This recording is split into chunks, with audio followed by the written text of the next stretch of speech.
I'm the producer of the Green Acres Garden podcast with Green Acres, and we had Tim on, and we're hoping to get him back on in an episode. But I'm also a member of SABA, Sacramento Beekeepers Association, and in all my 47 years of being Green Acres, I have never met anybody who knows more about bees and makes it fascinating. So I just had to give that plug because, dude, you kill it. You are amazing, and we want to get you back on because you know your stuff. And he makes it fun, and he makes it really a great learning experience. So anyway, sorry, I had to give you a plug because you definitely deserve it. You need to teach Saba some things. So anyway, I second that. Yes. I just want to say the way we came across Tim kind of was accidental, because the first couple years we did this, we had another couple of Roger Steele and his assistant Heather had been coming and doing the bees and all this, and then he couldn't come because he was coaching soccer, and so we're like, we gotta find a bee guy. And how your sister, his sister, was selling her goat. Is that okay? She was here. Clarine, wasn't it the name of her company? Caprine, yeah. Caprine, okay. I had to take a hiatus. And she was here, and she goes, my brother has bees, and so call him, you know. And so then he's been here sharing with Roger, and they make a great team because Roger's like old, like me, and Tim's so young and new and, you know, enthusiastic about it. And then Roger this year is at a big family reunion in Tahoe, so Tim's flying solo. So thank him for being here. Here's Tim Dick. All right. Yes. Thank you. Yeah, my name's Tim Dick. I'm a local beekeeper out of Orangevale. Been doing it since about 2017. There's so much to know. Your mind would be blown. Like if I talked for all day, basically on bees, I could go on and on. So I'm going to cover the bee basics. I'll start with a little history. In ancient Egypt, for example, they used beekeeping for medicinal purposes and embalming. The beekeepers back then were known as sorcerers or magicians because they used these bee products for the royal families, especially for embalming and for medicine. Back then, their beehives were obviously much different from ours. We have a much more efficient way to collect the bee products and house the bees. So what I have right here next to me is a typical beehive. It's called a Langstroth beehive. It's a 10 frame. And I wanted to ask, is anyone seen one of these or knows how many bees would be inside one of these hives? And take a couple hands if you don't know. Yeah, so basically a small hive, a typical size hive is between 20,000 and 80,000 bees in one hive. And when you see one setup like this, that's one hive. So if you see several of those, there's a lot more bees, of course. So inside the hive, there's three main bees. There's the worker, or I can give you a little display. There's the worker, which is on the left side. She is does all the work mostly, I would say. 90% of the colony is female, and the worker does most of the work, of course. They transition as they age. They have a 6-week lifespan, and it takes about 21 days for them to hatch from egg to adult bee. And when they hatch, they transition jobs every few days. They start out as a cleaner bee, so they'll clean out their cell, and then they'll move on to the next job, which is a nurse bee, which will be taking care of all the larvae and baby bees, as well as feeding the queen bee. And they feed the queen bee a special substance called royal jelly, and it excretes out of the forehead glands of the worker bee. And then from there, they transition to their next job, which is the builder. And the builder it's still a young bee, and they produce this wax that's basically bee poop. And so they produce this wax on the bottom side of their abdomen, and they take that because it's malleable, and they start creating their honeycomb to store resources and pollen. And then from that point, they go to the next job a few days later, and it becomes the undertaker. Now, the undertaker is pretty funny. They will collect the dead, aged out bees that are usually inside the hive. They'll pick them up and fly them away from the hive. So it looks like a B-2 bomber about to drop a bomb, and then they'll drop them, and it's pretty fascinating to watch, actually. And so they'll dispose of all their dead or aged out bees inside the colony, so they can keep the colony clean or hygienic, and then they transition to the next job. The next job is the guard bee. The guard bee is a pretty important job role. They have to protect the hive from any invasive bugs that come in to try to steal the resources.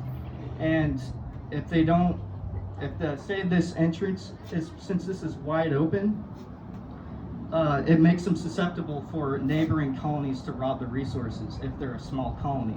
So usually there's an entrance reducer to only allow a small space for the bees to come back into the colony, and the guard bee can smell them and check them out before they come in. So that's the guard bee's job. And if it's a bee trying to rob the resources, they will fight to the death to prevent that bee or bug to come in to rob the resources or kill bees or whatnot. So as the guard bee transitions, it ages into its final role, it becomes the scout forager bee. And if you look closely, some of these bees are actually scouts right now. This is basically what they do, is they check out the inside cavity of some spots that they think is considered a new home. So when a colony gets too large, the scout bees will be sent out, and they'll check out new areas that have the right volume size cavity for their colony to split and swarm and move into. And when they swarm, half the colony stays behind with the capped queen cell or virgin queen inside the original colony, and the other half will leave with the old queen and move into the home that the scout bees have determined that it's the best home for them to move into.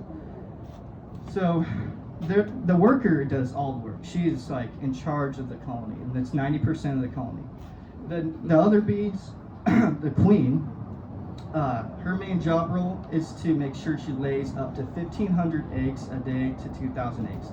If she starts aging out and she doesn't lay enough eggs, the worker bees will actually supersede her, kill her, and they'll erect new virgin queens, and the first virgin queen to emerge takes the throne. The first queen to emerge will kill off all the other queens that haven't emerged, so she takes the title of the throne. She's the hierarchy, so if she ages out and everything, the workers will supersede her. The workers are in charge of the colony, not the queen. Wow. Now there's one more bee that's kind of just the freeloader bee, as everyone would call it, and that's the drone, the male bee. The drone has no stinger, and its only purpose is to mate with virgin queens in the mating area, mating flight for the virgin queen. The virgin queen leaves the hive as soon as she hatches, and she goes to this area where she mates with a bunch of drones.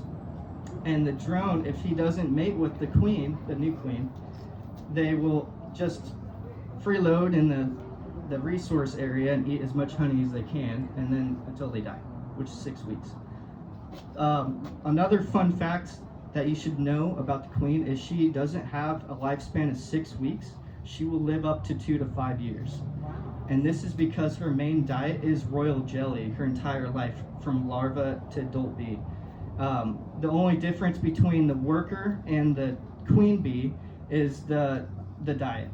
The worker bee is fed bee bread, which is like essentially nectar or pollen mixed together, and that's what keeps the honeybee worker larva a worker and doesn't transition into or transform into a queen. But if the worker bee larva is fed royal jelly, through the whole process she gets ovaries and becomes a queen bee. So there's a lot of it's pretty complicated. There's a lot to know. Now, as far as bee products that a beekeeper can collect and use, it goes on and on. I mean, there's obviously honey. People know all beekeepers for collecting the honey and selling honey. But honey is just one product. I mean, obviously we can use honey as an alternative sweetener. It's flammable if you're in a pinch out camping. It's a natural preservative. And so when it crystallizes, it never spoils. It's actually preserving itself. When it crystallizes, it's still good. And you could heat it up to eat it, but it loses its medicinal value when you start to heat it up. So it's best to eat it when it's crystallized. It's also, and when it's in a liquid form, the honey could be used as a rooting hormone for cuttings. If you dip the cutting in honey and cinnamon, it's a natural rooting hormone to promote rooting. And let's see, in other countries, honey is used as a currency to purchase livestock or to barter for other supplies. So it's just insane how much and it's a natural antibiotic, you know, so you could put it on cuts and burns. There's a lot of history about Civil War where they would apply honey to these cuts and burns or wounds, and it would actually help heal them. So it's pretty remarkable. Now we all know about wax. Wax is a great substance. We all mostly use it for candles or whatnot, but it could be used to make chapsticks, lip balms, foot balms, and encasing cheeses for aging processes. So there's that, and there's propolis. People don't know about propolis. Propolis is a substance that's collected off the resin of certain tree leaves. The worker bees will collect this resin off I want to say like oak leaves and walnut leaves or whatnot, and they'll take that resin, they'll mix it in with nectar and pollen, and it makes like a sticky plumber's putty substance, and they use this to seal off the cracks and crevices inside the hive so they can keep the internal temperature consistent for especially like the incubation process for in the brood chamber. But so they'll seal off everything that may have airflow going through, and they want to keep the hive aerodynamic and contain all the cracks and crevices. But it's also a swarm attractant. So this hive right here, this is from my own stock. This has some propolis inside of it, so that's why there's some bees coming in and out, because they're actually inspecting this. The scouts are, if I have this here too long, there might be a swarm that comes in. I'm not gonna lie. So it's a very good swarm attractant. But then there's another product I just told you about, royal jelly. Before I jump into that, propolis is also eaten in small doses, but I wouldn't chew it because it will stain your teeth and turn it brownish green or yellow, and it's very gross. But it's high in probiotics. It's in vitamins and minerals. It's good for your gums and your enamel. And I thought there was one more thing for that. I believe that's most of it, but it's good for your body internally. But royal jelly is another one. If you eat that, it's good. It's rich in vitamins and minerals as well. It's mostly used in anti-aging serums and cosmetics. That's what it's mostly used for, to prevent aging temporarily. So there's honey, wax, propolis, royal jelly. Oh, and venom is actually been proven to be beneficial if you're not allergic. Of course, I don't recommend you get stung. If you're allergic, that might trigger an anaphylactic shock. But if on occasion beekeepers are stung, and it actually jumpstarts your immune system and adds temporary collagen to wherever you're stung. And it's used in certain clinics to relieve arthritis or carpal tunnel in your joints. So it has temporary relievement for those properties. Can you get it without being stung? For the venom? No, you have to be stung. They actually intentionally grab a bee and they'll sting you on the spot it's interesting how they do that. I don't recommend it if you're not like a licensed practitioner. A good question. I need a swarm. If you get stung too much, and it could actually cause, it could backfire and actually mess with your immune system. Okay. So I don't recommend that. So there's a lot to know as far as beekeeping. There's a, let's see. So when inside the colony, the bees, they determine it's a safe place to move into. They'll start building out the wax onto the frames. And if you don't have foundation on your frames, they'll just build out this wax and it becomes a real mess. But they make it aerodynamic so they can make the internal temperature consistent to the way they want it, especially for the brood and the honey production, or for storing the wax or the honey and the wax in the top frames usually. I could show you real quick what that would look like. I got a frame with some wax on it. Just make sure this sticks.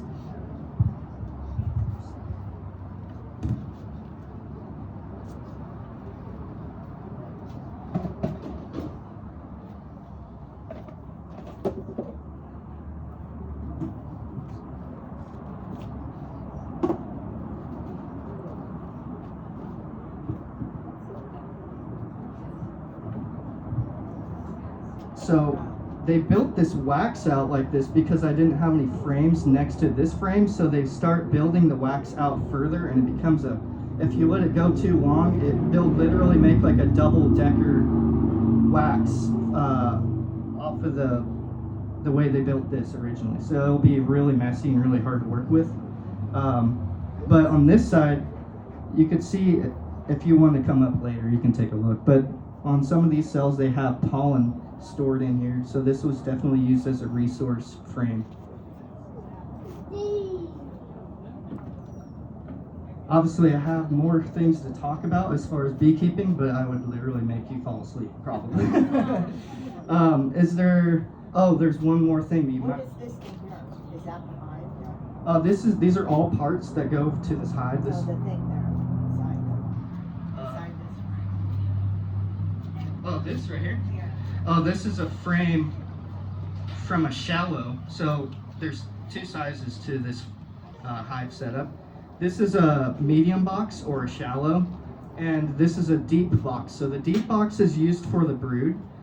A lot of beekeepers will use these boxes for the honey too, and to use the shallow for the brood. So that way they get more honey production. So the shallow frames have many different variations. There's some that have foundation on it, and there's some that just have a strip at the bottom of the frame, and they'll festoon, which is meaning they'll link together, and they'll measure out how they build the comb, and they'll fuse the top of they'll start with the very top of the frame and build it downward and fuse the comb to the top strip of the frame right here. These frames are used mostly for collecting honeycombs. You can just literally cut it out with a knife, and you can put it in a container like that. But yeah, this is a shallow frame or a medium. But these bees are starting to check out this hive, I'm not gonna lie. Yeah, this is a deep. So if I actually have been starting to use the deep boxes for the resources. So I'll put this box usually on the top, and all the resources, all the honey is moved up to the top of the box. That's where they store all the resources, and that's where the beekeeper collects the honey. There is honey that is put onto the very end frames from the colony. They store it on the very outside of the colony, but usually they'll move all the resources to the top, so that way the beekeeper can actually collect the honey. So it's kind of a symbiotic relationship with being a beekeeper for the bees, because you want to have them have enough space to keep building out the comb and bringing in resources. So if they run out of space, that's when they're prone to swarming. They'll look for a new place to move into. But another cool thing you need to know is actually honeybees will scan you. So when you see one that's zigzagging in front of your face, it'll actually read your body movements, your coloring, your patterns on your clothing, It smells, see, this one's like actually checking me out. It'll scan your facial expressions and smell your pheromones, and it'll determine if you're a threat or an ally, and it'll remember you for 2 days. Even though they have one brain cell, they're capable of doing that. So But why are they scanning you? they do that just to check you out, to see if you're a threat or someone that's just not going to mess with them. Most of the time when I approach a beehive, you just got to take a deep breath, relax, because when you're stressed out, they can smell your pheromones, like they can smell you, and so they're like, oh, he's afraid, so we're going to like feel on edge, and it makes it a little more challenging to deal with them when you're doing an inspection. But when you're in a relaxed state of mind, you just you're not going to intentionally be hard with them, rough with them. You're going to go smoothly to pull out the frames.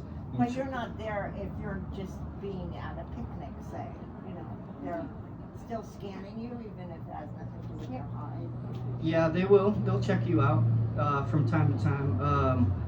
But most of the time, if they're trying to just collect resources, they're just trying to, if you're next to a pollinator plant for example, the lavender or such, and that's their preference to go forage on, then and you're right next to it, maybe in their way or something, they'll check you out, but they know that you're not a threat. They're just going to go to where they need to collect the resources they need to bring back to the colony. That brings up a good point. Now, the preference of the beehive is always different. So I've had colonies side by side, several of them, and the honeys are different color, different shade. The smell and the flavor is always different. For example, this came from Carmichael. It's crystallized and it's like yellow. It's gold. It was see-through when I first collected it in its liquid form. It's crystallized now, so it's real. This is more floral, aromatic, and very, very sweet. I took this from home because I wanted to show this as an example. Depending on the location will determine the outcome of the honey. And so this is what one honey looks like and in Carmichael. And this is from Orangevale. So this one has more of a citrus tang to it, but it is also floral, like aromatic, and very, very sweet, very rich. But every year they change their preference. So one year you might have this colored honey, that flavor profile. Another year you might have like a red amber honey that tastes more like apricot or peaches. So there's so many different things that these bees could choose. Like one year they might like berries and nut trees or whatnot. The other year they might like citrus and avocados and stuff. But yeah, that's more over the basics of it. What I love to do is to catch swarms most of the time. It's like a kind of an adrenaline rush because you get to see these bees that are bearding. See, this bee is scanning my face, checking me out. They'll basically orient to a location, and I'll come out there. I'll put a bed sheet down on the ground, and I'll put a transportable beehive box. Usually contains 5 of these frames here.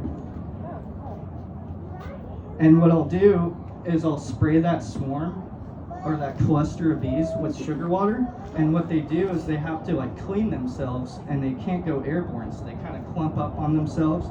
And then from there, I'll take a flat surface, like maybe one of those frames, and a bee brush, and I'll kind of brush them onto the frame and put it into the transportable box until the cluster's gone, or just shake the whole cluster into the box and then close it on the bed sheet.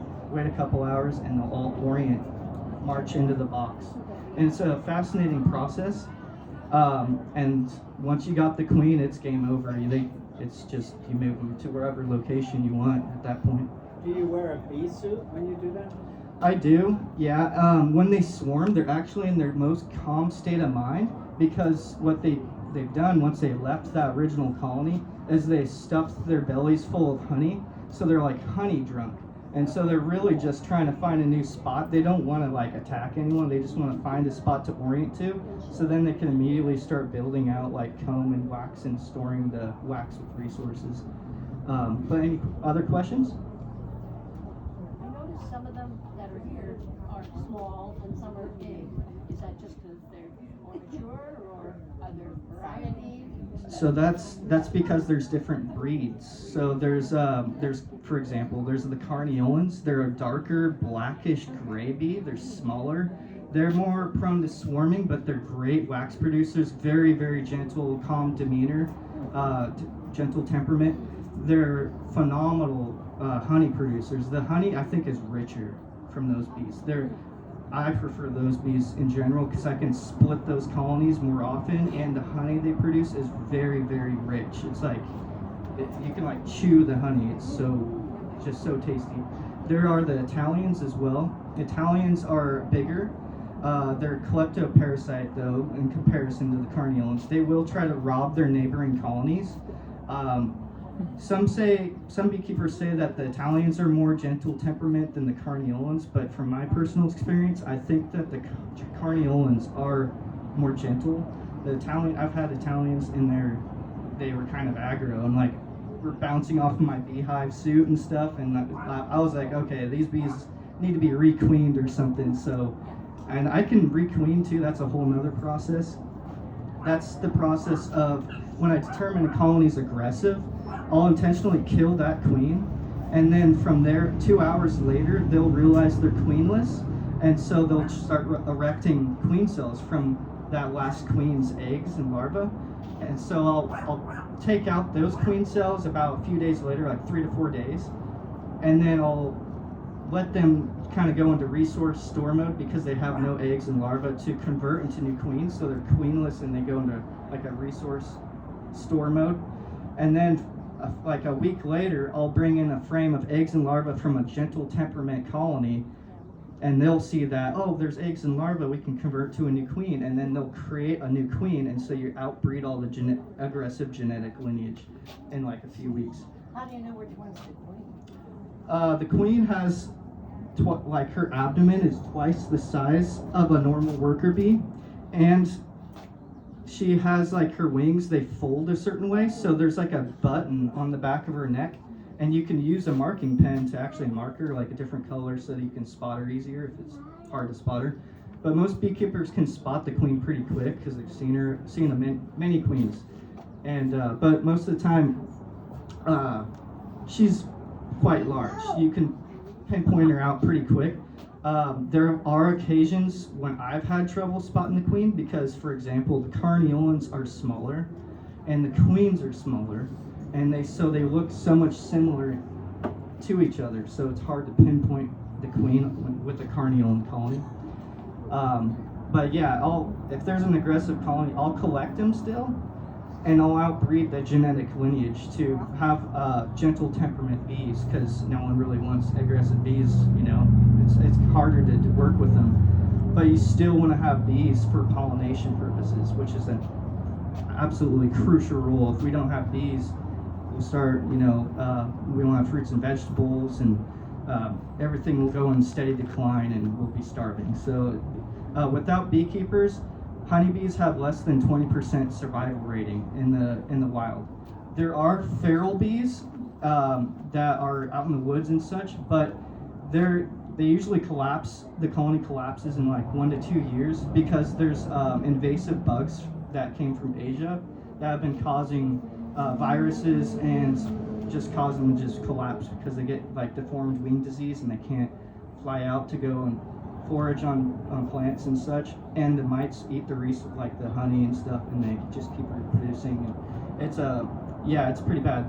Those mites are called varroa mites and tranquil mites. Tranquil mites are internal, so they're like in the intestines of the bees, and the varroa mites are on usually any part of the bee, mostly on the abdomen, and they're like a tick, and they suck the life out of the bee and like give them diseases and such. How do they know where to forage? Do they communicate with each other, or like do they just go off in random places? So one forager or scout bee will find a plant that is plentiful with pollen and nectar, and then it will come back to the hive and do a wiggle waggle dance, and it'll basically show all the bees by spinning and shaking exactly where the coordinates are for where those plants were that it foraged on, and so all the bees learn that location, so they're able to find that spot. it's called the wiggle waggle dance. It looks like they're vibrating real fast and spinning one way and then spinning the other way, and that's how they tell each other the coordinates of where the plants are to forage on. So they don't use this honey for themselves, they actually. Yeah, they do. Honey is their food source. As a beekeeper, I try not to take all their honey because this is what they need for wintering. Like if you take too much honey from the colony will collapse. Yeah. You know, they need the honey to go through the wintering process.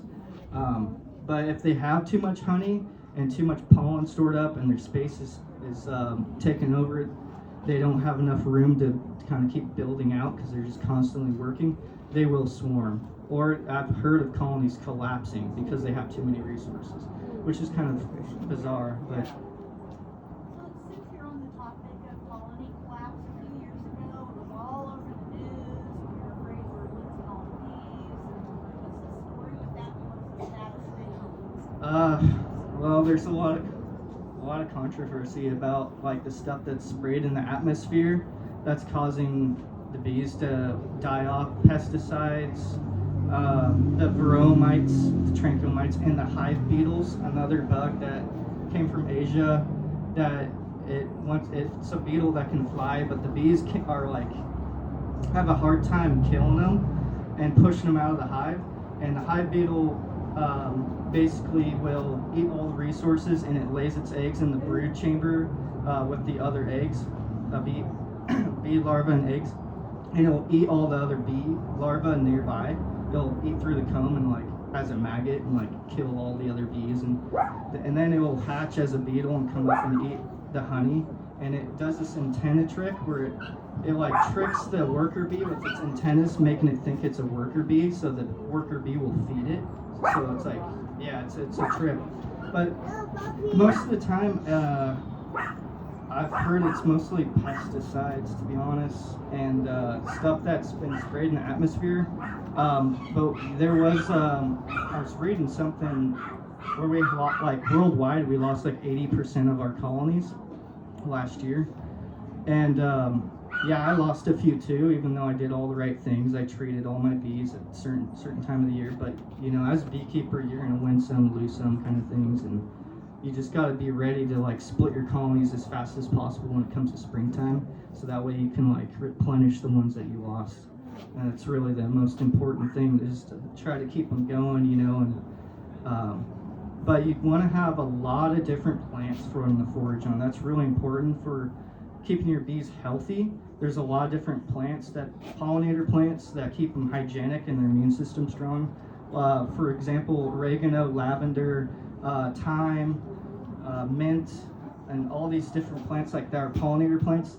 There's oils on those plants that help keep them hygienic, and it kills the mites. There's this oil called thyme oil that's in a lot of these mite treatments, and it's been proven to be a natural thing to keep them hygienic and keep the colony alive. So it's pretty interesting. It's hard to have these plants in your backyard full of bees, though. I don't particularly care for Yeah. having them flying all over. Yeah, you want to. Yeah. You don't want to have too many bees if you're not. If it's a problem for you, But they usually don't come. So we promote bees, but they normally we'll have whole tables full of plants and there'll be a ton of bees. They really never go after you unless you. Yeah, I've seen people. In fact, at Mimulus that I brought here, there was a bee on it. I went and there was no problem. I have a lavender, big, huge lavender plant, and every time I walk out there, there's. We love lavender. But you haven't been bit, right? Oh, I have been stung many times. Really? I don't know if it's those bees or what bees, but I don't like being stung. A lot of times people get stung by the paper wasps or the yellow jackets, and that's right. what gives the honeybee the bad reputation. Most of the time the honeybee, it might land on you because it's tired and taking a break or whatnot, and then you might want to swat at it, and that's when it'll sting you. But if you're just calm and it lands on you, you let it just fly away, and it won't attack you or whatever, it won't sting you. But that does happen. The yellow jackets that are underground, those ones kill my bees and stuff too, because they eat the honey too. it might be a whole nother topic, but how do you extract the honey? Oh, yeah, that's a process. So you take the honey, the frames that you want to collect. I usually will collect them when it's both sides of the frame are capped with honey. So it's basically, it looks like a sheet of wax that covers the nectar or the cured honey, basically. And you cut all the wax cappings off. And from there, you put it in this machine called an extractor. It looks like a cylinder and it has a cage inside.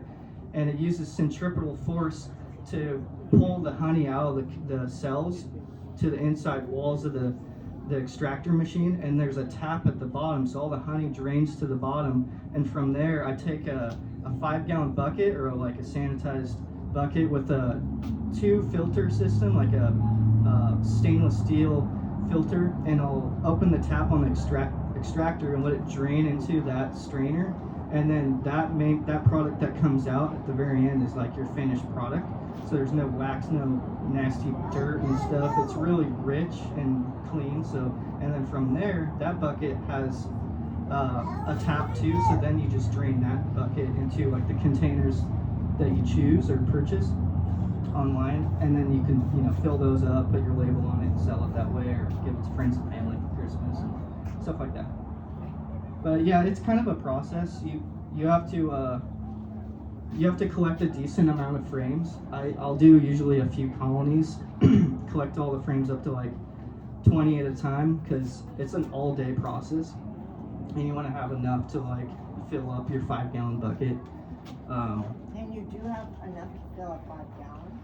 Last year I only collected from like 3 colonies, and I had up to 180 pounds of honey. Oh my It God. was 2.5, almost 3 5-gallon buckets. Wow. And it was sold really quick too, which was kind of sad because I wanted to like stockpile some. Where do you sell your honey? Well, most of the time where I'm working at the apartment complexes I take care of, there's like 9 different apartment complexes. A lot of these tenants will want to buy honey that way, or through family and friends and stuff. But yeah, it's crazy how fast it just sells, and it's like, man, I don't even have enough for myself. It's just how it goes. Yeah. True that they found honey 4,000 years old in Egypt? Yeah. So when they found, archaeologists found crystallized honey in ancient Egypt, and they heated it up and ate it, and it was still good for human consumption. Obviously, but when you heat it up, when it's in its crystallized form, it loses its medicinal value. So you're not getting the full benefits that when you have it in its liquid form. Yeah, one more. Yeah, so doesn't honey help with allergies too? Like if it's the area you're in, like Yeah. local honey? Raw honey from your area, like I would say when you have allergies, you want to buy the honey that's in close proximity to you because of all the stuff that you're allergic to, moreover. But pollen, if you eat pollen that is collected by that beekeeper from your area, that's going to be your best remedy for allergies, because it's all pollen from your area. You don't want to kind of buy pollen from an area that's 50 miles away or whatever, or you want to get it in closer proximity, like 1 to 5 miles is generally like the air, like where you want to get your honey from, because the bees, wherever you set the colony at and establish it, they will forage like up to 5 miles, but they will usually be like 1 to 3, because 5 miles is like the furthest they'll go until they lose the queen scent and they can't come back to the colony. So that, like, they generally are in the 1 to 3 miles. So when you want to buy honey or pollen, you want to buy it in like 1 to 3 miles from you. You had a question? Yeah, so I thought that was interesting when you were talking about the job roles for the workers. But that implies there's got to be some mechanism to track and coordinate all these thousands of bees transition. Well, yeah. So as they age, they just learn like to transition to this next job. It's I believe they are like, once they're fed as a baby bee, I was reading that once they're fed it triggers them to become more of an adult bee and start taking on the job roles at that youngest age. So as they age, they already know like to transition into those job profiles every few days or so. But yeah, it's crazy. The entire colony, 90% is female, and they're doing all the work. So all the bees that you're seeing out and about are those female worker bees, you know. Do they ever get annoyed with each other? Do they ever knock each other out? They might, you know, I've seen some bees flying into each other as they're coming into the hive, and they just bounce off each other and kind of catch their bearings, and then they'll go in. But if it's another bee from a neighboring colony and they're not allowed in, the guard bee they'll fight to the death, and one will kill each other, and usually that bee that's trying to get in will get killed because there will be another guard bee that fights it, and then it's game over. Why does it want to do that then if it's going to get killed? Well, they want to protect the resources. No, the guard bee I understand, but the other one. Some breeds, like the Italians, for example, they're more prone to robbing their neighboring they're the colonies. robbers. Yeah, it's like it depends on the breed. I think there's hybrid colonies like Carniole and Italian mixes, so it's kind of one of those things. It depends on the breed, I guess. Or their resources. If you have an aggressive hive or whatever, and you clean it out, you get a new queen. Mhm. Is there any scent left from the aggression, or no? It's done. Nope. So after 6 weeks, every 6 weeks, those bees will age out and die. The ones that are in the aggressive colony, and there will be every 21 days, there will be a new generation of bees that hatch and emerge to replace the ones that had died when you requeen it. So because it takes 21 days for new eggs to turn into adult bees to hatch. So eventually you're outbreeding them basically in all the aggressive lineage. So do the bees just die in there? A lot of them they'll die out in the field, like when they're foraging. 20,000? Basically. Eventually they'll age out, like they age out. Some might die inside the hive, and then the undertaker will pick up the bees and drift them off to fly them out and drop them somewhere, and they become fertilizer. So, yeah, it's kind of a trip. He's a busy guy. Yeah. All right, one more question. Heard that beekeepers live longer than most people. I've heard that too. What? That they have the longest living profession. That's one of the things I've heard a lot. I guess that's yet to be determined. I hope I don't turn out to be like 150 years old. I'm like still beekeeping and. Maybe young all the way though, not aged at all. Yeah, I don't know. I guess we'll see when I get there. Royal I kind Joe. of want to pass on the knowledge to the younger generation, so then that way, we're not in trouble in the future, kind of thing. So the knowledge is the goal, like to just transfer over to whoever is willing to take it in. That's kind of the key to life, I feel like. But anyway, I hope you enjoyed. If you have any more questions, I have a contact card and I have a little bit of honey to sell. I'm in short supply, but I still have a little bit. If you want to purchase, just let me know. All right, thank you. Good job. Thank you, Tim, for your knowledge. And again, if you want to buy honey from him, come and get it. If you haven't made it over to the Murer House, the historic house, please go and